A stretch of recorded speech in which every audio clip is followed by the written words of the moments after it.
नमस्कार, मैं हूं आपके साथ अनुष्का राय और आप देख रहे हैं एमपी फर्स्ट न्यूज। महाकाल मंदिर प्रबंध समिति की आज हुई बैठक में मंदिर के गर्भगृह में श्रद्धालुओं के दर्शन का फैसला फिर टल गया। महाकाल लोक बनने के बाद लगातार उज्जैन में श्रद्धालुओं की संख्या में हो रही वृद्धि के कारण मंदिर के गर्भगृह में अब के प्रवेश पर सावन महीने से लगा प्रतिबंध अभी तक लगा हुआ है।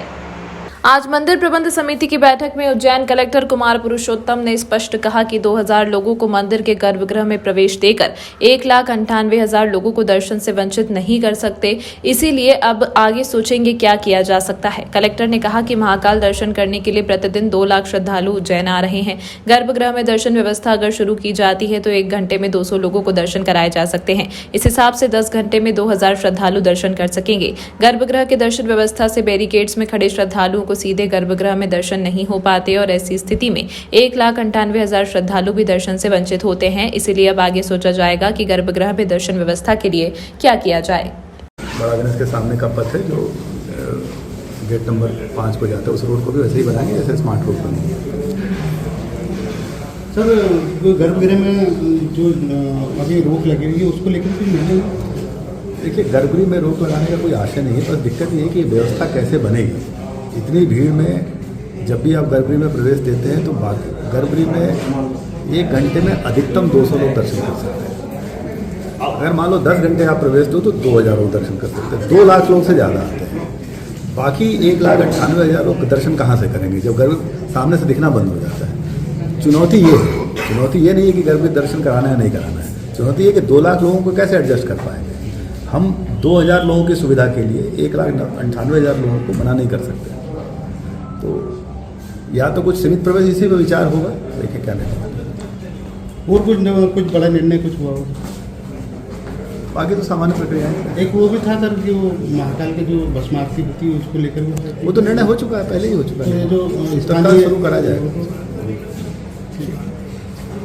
आरटीओ द्वारा वाहनों की जांच के दौरान नाबालिग ई रिक्शा चालक और ई बाइक चालक मिले। इनके खिलाफ चालानी कार्रवाई करके आरटीओ ने उनके परिवारजनों को बुलाकर समझाइश दी कि वह नाबालिग बच्चों को वाहन चलाने के लिए ना दें, क्योंकि वह खुद की जान के साथ ही सड़क पर चलने वाले अन्य लोगों के लिए भी खतरा बन जाते हैं। संतोष मालवी ने बताया कि 3 टीमों के द्वारा उज्जैन में जगह जगह पर ई रिक्शा चालकों और 2 पहिया वाहन चालकों की जांच की जा रही है।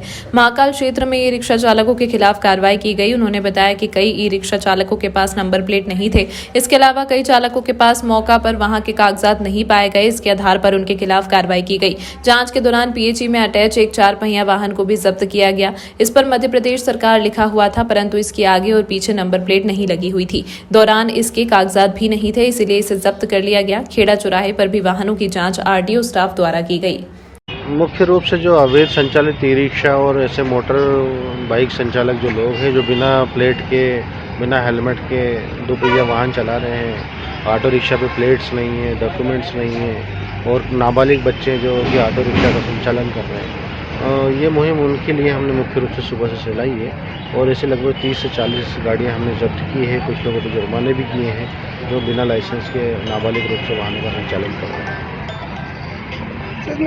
पकड़ने का समझाइश भी दी जा रही है कि ऑटो संचालन में छोटी मोटी गलतियाँ पाए जाने पर मानवीय दृष्टिकोण से समझाइश दे रहे हैं, लेकिन अगर बहुत ही ज़्यादा नाबालिग बच्चे हैं और दिख रहे हैं कि आपराधिक प्रवृत्ति के समझ में आ रहे हैं बातचीत से, उनके रहन सहन से, उनके वस्त्रों के माध्यम से, तो उन पर हम कार्रवाई करें, जुर्माने इम्पोज करें। उनकी वाहनों की चेकिंग भी की जा रही है उनको? हाँ, देख रहे हैं जिस टाइप के अगर कुछ ऐसा कुछ उनमें पाया जा रहा है, कुछ रखा है चीज़ें, तो पूछ रहे हैं उनसे क्या है। अगर वो संतुष्टिदायक जवाब मिलेगा हम कुछ देख रहे हैं। स्कूल और अभिभावक स्कूल वाहनों की चेकिंग अभी नहीं है। हम मुख्य रूप से अभी सिर्फ 2 पहिया वाहन और ई रिक्शा पर फोकस। कितने वाहन जब्त करें? लगभग 30 गाड़ी हम लोग जब्त करें। श्राद्ध पक्ष की अष्टमी शुक्रवार को हाथी अष्टमी के पर्व के रूप में मनाई गई। पुराने शहर में स्थित गजलक्ष्मी मंदिर पर दुग्धाभिषेक किया गया। वहीं घरों में लोगों ने महालक्ष्मी का पूजन किया। यह व्रत 16 दिनों का होता है। राधाष्टमी से प्रारंभ हाथी अष्टमी पर पूर्ण किया जाता है। मान्यता है कि इसी दिन मां लक्ष्मी का पूजन करने से घरों में लक्ष्मी माता का स्थायी वास होता है। पुराने शहर में नई पेठ स्थित प्राचीन गजलक्ष्मी मंदिर में 5 पंडितों ने मंत्रोच्चार कर देवी का 251 लीटर दूध से अभिषेक किया। इस दौरान मंदिर में दर्शन के लिए आने वाले श्रद्धालुओं ने भी अपने हाथों से मां लक्ष्मी का दूध से अभिषेक किया। वहीं दिन भर सुहागन महिलाओं का दर्शन के लिए तांता लगा रहा। गजलक्ष्मी मंदिर में शुक्रवार शाम को 6 से 8 बजे तक भजन किए गए। बड़ी तादाद में महिला मंडल उपस्थित हुई। मां गजलक्ष्मी का 16 श्रृंगार कर रात में महाआरती की गई एवं प्रसादी वितरित की गई। गजलक्ष्मी मंदिर के पुजारी राजेश शर्मा एवं अनिमेश शर्मा ने बताया कि हाथ अष्टमी पर मां लक्ष्मी का पूजन करने से रूठी हुई लक्ष्मी भी प्रसन्न होती है। वहीं दिवंगत पूर्वज भी परिवार को आशीर्वाद प्रदान करते हैं। यह 16 दिन का व्रत होता है। राधा अष्टमी से प्रारंभ होता है व्रत और हाथी अष्टमी पर पूर्ण होता है। इसी दिन मां लक्ष्मी का 251 लीटर दूध से अभिषेक किया जाता है। खीर का प्रसाद अर्पित करने के बाद भक्तों को वितरित किया जाता है। संध्या के समय भजन संध्या भी हुई। दिन है ना, यहाँ पे गजलक्ष्मी का है ना पर्व मनाते हैं। सारी महिलाएं इकट्ठी होती है, पूजा वगैरह करती है। इसको हाथी लक्ष्मी बोलते हैं। यह हर वर्ष 16 श्राद्ध में मनाई जाती है।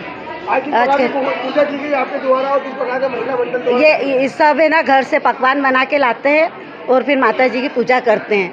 और हम पूरी भजन मंडली यहाँ पे 3 घंटे तक अपना है ना भजन प्रस्तुत करते हैं।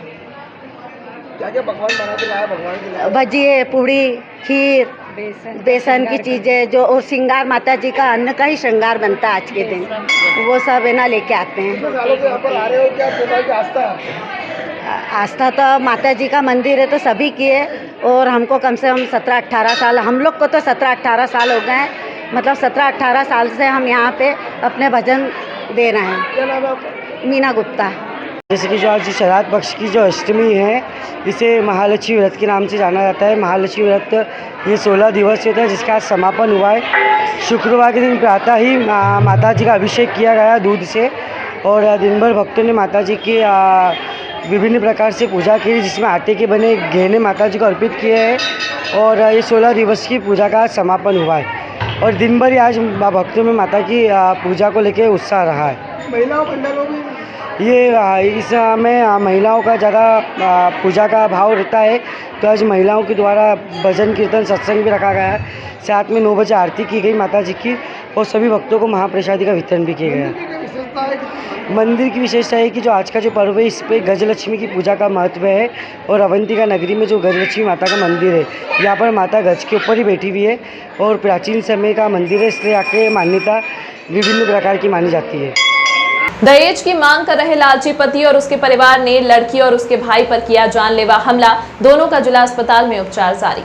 आगर जिले के कानेर थाना क्षेत्र के सिंधिया कॉलोनी में दहेज की मांग कर रहे लालची पति और उसके परिवारजनों ने युवक और उसकी बहन पर जानलेवा हमला कर दिया। घायल अंजलि ने जानकारी देते हुए बताया कि विक्रम मेरा पति एवं उनके परिवार के लोग मुझसे दहेज की मांग करते हैं और शराब के नशे में आए दिन मारपीट करते हैं। अंजलि के भाई राहुल ने कहा कि जब मैं मेरी बहन के ससुराल में परिवार से बात करने के लिए गया तो उन्होंने मुझ पर भी आधा दर्जन से ज्यादा लोगों ने हमला कर दिया, जिससे मुझे सर में गहरी चोट आई। हम आपको बता दें कि घटना में दोनों भाई बहन घायल हुए हैं। दोनों का उपचार उज्जैन जिला अस्पताल में चल रहा है। पुलिस मामले की जांच कर रही है।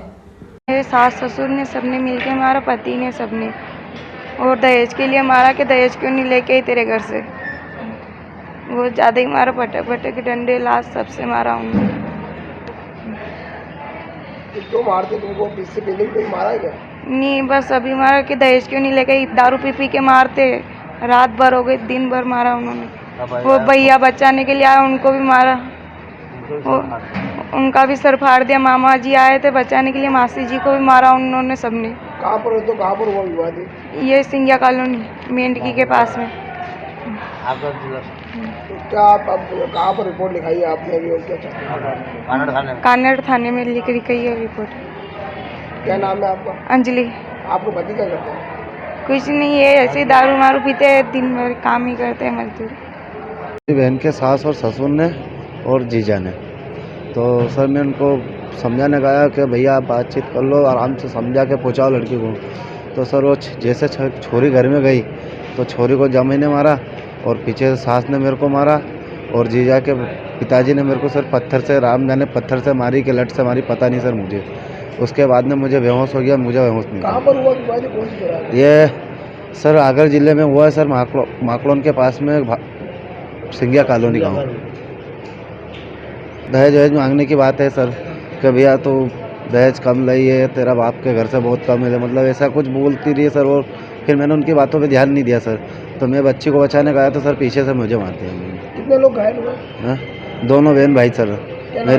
मेरा सर राहुल चौहान। कितने लोगों ने मारा मिलकर? सर 3-4 जनों ने मारा। संजीवनी क्लिनिक के अंतर्गत वार्ड क्रमांक 13 में स्वास्थ्य सुविधा के लिए संजीवनी क्लिनिक का भूमि पूजन किया गया। यह सौगात वार्ड क्रमांक 13 के पार्षद इमरान खान द्वारा वार्ड के लोगों को दी गई। 25 लाख रुपए की लागत से संजीवनी क्लिनिक का विस्तारीकरण कार्य किया जाएगा। आबिद खान ने जानकारी देते हुए बताया कि वार्ड क्रमांक 13 में कांग्रेस उपाध्यक्ष नूरी खान जी के वार्ड वासियों से किए गए वादों को पूरा करने का काम इमरान खान द्वारा किया जा रहा है। पार्षद का लक्ष्य है कि आम जनता को सुविधा मिले और निःशुल्क दवाई दी जाए। इसी उद्देश्य से संजीवनी क्लिनिक का भूमि पूजन किया गया। इस अवसर पर पार्षद सपना सांखला, पार्षद छोटेलाल मंडलोई, ब्लॉक अध्यक्ष अभिषेक लाला, वीरेंद्र गोसर, शाकिर हुसैन खालवाला जी, नासिर खान, अनीस शेख, रफीक कुरैशी, आबिद खान, शाहबाबू, भूरू कुरैशी, अनीस अहमद, मंसूर अहमद, अकील खान एवं वार्ड वासी उपस्थित रहे। वार्ड के अंदर की आज भूमि पूजन था संजीवनी अस्पताल का। वार्ड की जो परेशानी, वार्डों की परेशानी थी, वार्डों के अंदर अस्पताल नहीं था। मेरे वार्डों के अंदर लोग बहुत परेशान थे। इस कारण संजीवनी की बहुत ज़रूरत थी। इस कारण संजीवनी की आने से लोगों को बहुत फ़ायदा होगा, वार्ड के रहवासियों का। और हम आगे भी अच्छा अस्पताल बनाने की कोशिश करेंगे और डिलीवरी अस्पताल खोलने की पूरी कोशिश है इसको, कि लोग वहाँ चले भवन जाते हैं तो लोगों को यहाँ पर आके फ़ायदा मिले, सुविधा मिल पाए। मेरा नाम इमरान खान, वार्ड नंबर 13 पार्षद। ब्लॉक कांग्रेस के अंतर्गत वार्ड क्रमांक 13, जिसमें पूरे उज्जैन के 54 वार्डों में सबसे अधिक मतों से इस वार्ड से पार्षद इमरान खान जी जीते हैं। और हमारी प्रदेश कांग्रेस की तेज तर्राट और संघर्षशील लीडर नूरी खान जी ने जो वादे इस वार्ड की जनताओं से किए थे, उसको पूरा करने के लिए प्रयासरत है हमारे इमरान खान जी। और 25 लाख रुपए की लागत से सबसे पहले स्वास्थ्य सुविधा 54 वार्डों में वार्ड नंबर 13 में संजीवनी क्लिनिक के रूप में इमरान खान ने यहाँ क्षेत्रवासियों को दी है। क्योंकि बड़े गरीब तबके के क्षेत्रवासी यहाँ पे हैं, जिनके लिए दवाइयाँ और ये सब खर्चीले तौर पर मुहैया नहीं हो सकती है। तो इन्होंने फ्री में संजीवनी क्लिनिक में इलाज के लिए वार्ड क्रमांक 13 के पार्षद हमारे इमरान खान ने एक संजीवनी क्लिनिक को यहाँ स्थापित किया, जिससे क्षेत्र के रहवासियों को, गरीब जनताओं को स्वास्थ्य की सुविधा मिलेगी, जो आज के हालात को देखते हुए बहुत ज़रूरी है। मैं अभिषेक लाला, जीवाजीगंज ब्लॉक कांग्रेस कमेटी अध्यक्ष। देश के जाने माने उद्योगपति अनिल अंबानी पत्नी टीना अंबानी बेटे और बहू के साथ शनिवार को महाकाल के दरबार में भगवान का आशीर्वाद लेने पहुंचे। यहां सभी ने भगवान के गर्भगृह से दर्शन कर आशीर्वाद लिया। बेटी की शादी होने के बाद भगवान महाकाल का आशीर्वाद लेने के लिए जाने माने उद्योगपति अनिल अंबानी पत्नी टीना अंबानी बेटा अनमोल और बहू कृषा के साथ महाकाल मंदिर पहुंचे। अनिल अंबानी सहित परिवार के अन्य लोगों ने धोती सोला और टीना अंबानी सहित बहू ने साड़ी पहनकर गर्भगृह में प्रवेश किया। मंदिर में पुजारी आशीष शर्मा ने अनिल अंबानी और टीना अंबानी के हाथों पंचामृत पूजन अभिषेक करवाया। अनिल अंबानी ने गर्भगृह में बाबा महाकाल का अभिषेक किया और भगवान का आशीर्वाद लिया। वे गर्भगृह में आराधना करने के बाद काफी देर तक नंदी हॉल में भी बैठे। अनिल अंबानी इससे पहले जनवरी में महाकाल मंदिर में दर्शन के लिए पहुंचे थे। महाकाल मंदिर समिति के निर्णय अनुसार गर्भगृह के अंदर श्रद्धालुओं के प्रवेश पर प्रतिबंध लगा है, साथ ही मोबाइल से फोटो लेने पर भी प्रतिबंध है। इसके बावजूद भी अंबानी परिवार को महाकाल मंदिर गर्भगृह से दर्शन कराए गए और टीना अंबानी ने गर्भगृह में मोबाइल से फोटोग्राफी भी की। शनिवार को ही कलेक्टर ने गर्भगृह में श्रद्धालुओं के प्रवेश पर रोक की बात करते हुए बताया था कि रोजाना 2 लाख श्रद्धालु मंदिर पहुंच रहे हैं, ऐसे में गर्भगृह दर्शन नहीं खोले जा सकते। तमाम महत्वपूर्ण खबरों के लिए देखते रहिए MP फर्स्ट न्यूज।